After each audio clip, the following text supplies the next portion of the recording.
All right, Algebra 2 skills number 21, we're going to reconstruct polynomials if you're given the zeros of those polynomials right away. So let's look at a couple of examples of this. First, how do you do it? If you know the zeros, you can reconstruct the factors by changing the sign and including an x.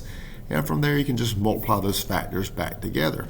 So here's an example. Find the simplest polynomial that has the zeros -4 and 3. So remember, a zero is the solution to a function set equal to 0. So if I have the 0 -4, x plus 4 would be the polynomial that would have that 0 if you set it equal to 0.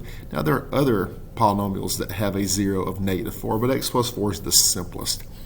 X minus 3, same deal. If you put the x on there, you have to change the sign because when you set it equal to 0, you have to change the operation to move it to the other side. Now just simply multiply those together. So this is a distributive property, so it's x squared plus x minus 12.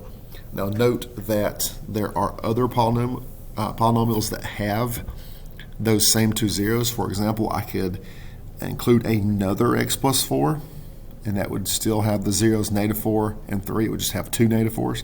I could multiply this by any constant, but we're going to keep it the simplest polynomial. We're just going to make the two simplest ones we can straight from the zeros and then multiply those together. For a second example, we have 3 zeros here, and the 2/5 is a little bit confusing here. So what we do about the 2/5, we don't want to say x minus 2/5 because that would not be the simplest polynomial. It would create a polynomial full of fractions. So what we do instead is say 5x minus 2, because if you set 5x minus 2 equal to 0, you would add 2 and divide by 5, which is exactly 2/5. So there's a little bit of a pattern there. Notice the signs still changed. Negative became positive, positive became negative, positive became negative. Now we're just going to multiply those together. So distribute to get this. You may want to pause here to make sure that's correct. And you could combine these. I'm going to go ahead and distribute again. So we have 8 terms through here, and then combine like terms.